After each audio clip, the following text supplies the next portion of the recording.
Hey, hey, hey. My name is Ashley, and I'm inviting you all to spend a few moments with me as we talk about the future of mortality.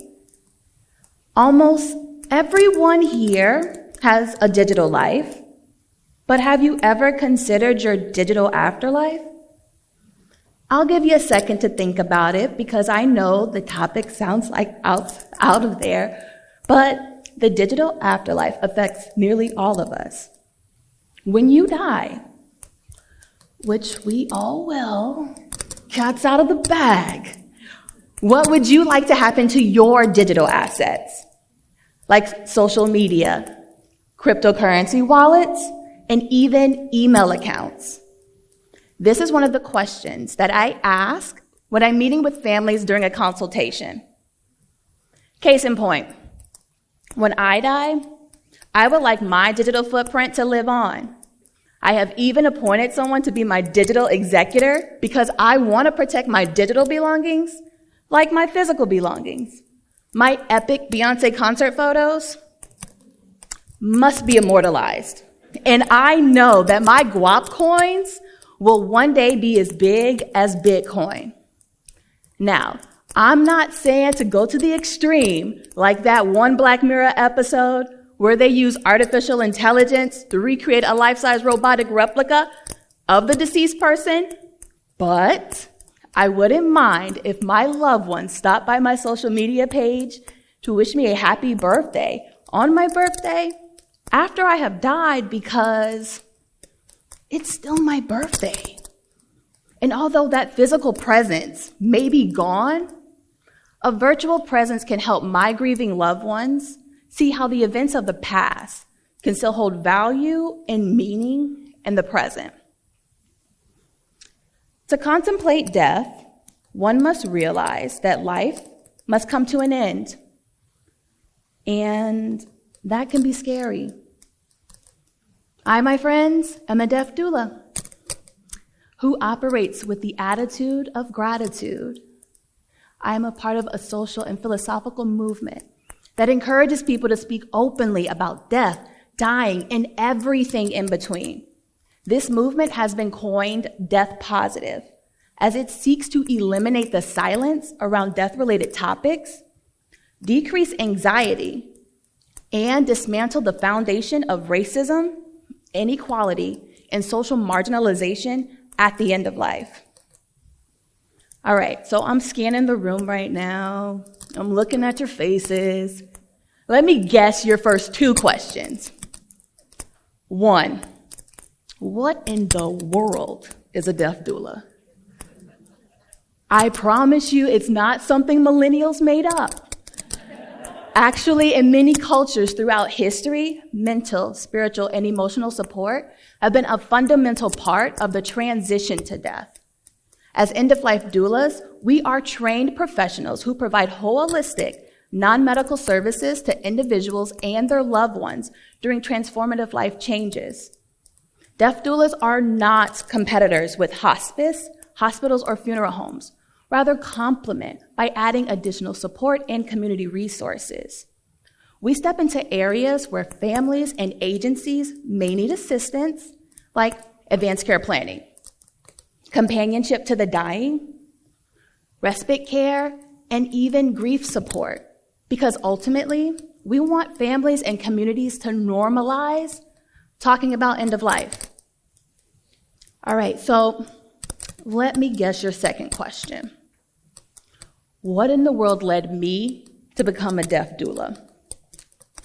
Well, roughly 30 years ago, 5-year-old me would ask my grandmother, Eddie, for the obituaries instead of the comics. I have vivid memories of myself praying that the deceased on the obituary page found peace in the afterlife.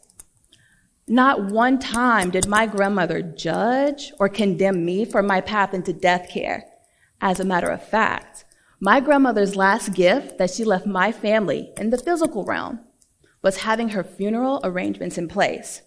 Talk about game changer. She planned everything down to the hearse. That act of love left my family with answers instead of questions, and allowed us to honor her life while mourning her death. It was my grandmother's unwavering support in my path into death care that empowered me to stand in my purpose.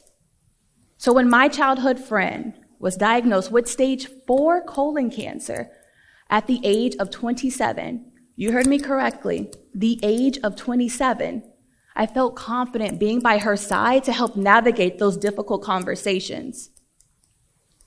Everyone deserves what they personally consider a good death.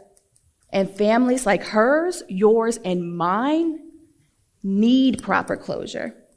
After more than a decade in the death care industry, I launched Loyal Hands, an end-of-life doula consulting agency that provides education, resources, and companionship to the elderly, agencies, and the healthy, as everyone has an end-of-life journey. To honor my friend's legacy, I volunteered with the Colon Cancer Coalition to host an annual Get Your Rear in Gear 5K. In 2022, families are bringing new values, preferences, and opinions that are changing the way we view end of life. Remembering our loved ones has been a long-standing part of how we grieve. We find comfort in looking at old photos, reading old emails, and watching videos. Fortunately, digital technology has opened the door to unique ways for us to remember our loved ones. The old adage once quoted, "Nothing is certain except for death and taxes," reminds us that we are living in a time that is rapidly advancing due to innovation. But if we took a page out of Mark Zuckerberg's book, that adage would actually be, "Nothing is certain except for death and technology." Death tech refers to the innovations that help us navigate death, dying, and grief. For example, Zoom funerals, virtual death cafes, and digital undertakers that clean up your online presence after you die. Technology has made it easier for public access to end-of-life resources. The pandemic reminded us how unpredictable life can be and accelerated solutions to help us navigate end-of-life issues and options. Death tech has evolved to offer environmental alternatives as well as improving culture, products, and policies that reimagine traditional end-of-life. The emergence of death technologies gives us alternatives to reduce our carbon footprint. Alternatives that allow us to honor who the person was without disrupting tradition, yet incorporating new ways to celebrate the individual's life. Organizations like Recompose offers human composting that allows families to gently turn their bodies of their deceased loved ones into soil used to grow trees. This soil empowers agroforestry, holistic range management, and ecological development, all which has a negative climate impact and restores ecosystems.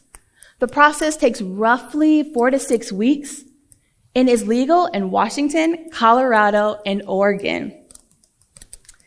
That's so neat, right? Digital end-of-life planning has even become accessible through apps. The interactive app, Depth of Being, encourages having the conversation with a collection of questions that initiates open, candid dialogue about life, death, and grief. End-of-life planning technically starts with a conversation. Just in case you never got around to jotting down your last will and testament, having those open discussions about your end-of-life options can ensure your values and preferences are understood. There's also a neat option of a meditation room that allows families and communities to go there and find Zen and relax, reflect, and release any emotions that are stimulated by having conversations about end-of-life. Another app called Doya is designed to search and discover end-of-life professionals in your area, like grief support specialists, estate planning lawyers, and amazing end-of-life doulas like myself. There's also an area where the user can access a library full of content about end of life and join community rooms to discuss issues and get advice. Technology is making things clear and more easier to talk about end of life. Now, I want you to imagine. Imagine the basic concepts of heritage, legacy, and history entering the new era of technology. NFTs, which is an acronym for non-fungible tokens, are taking stock in the deaf tech industry. Loyal Hands is actually partnered with a digital asset management company to create legacy vaults to preserve, remember, and share your legacy. NFTs are the key component to the emerging immersive virtual world, metaverse. The metaverse will allow people to share and showcase digital forms of art, property, and NFT collections that will remind us and our future generations and our future generations of the moments that mattered most without the fear of them being damaged or lost. Deaf tech is not here to replace a long history of tradition around death, dying, or grief, but rather give us a healthy perspective of our own mortality.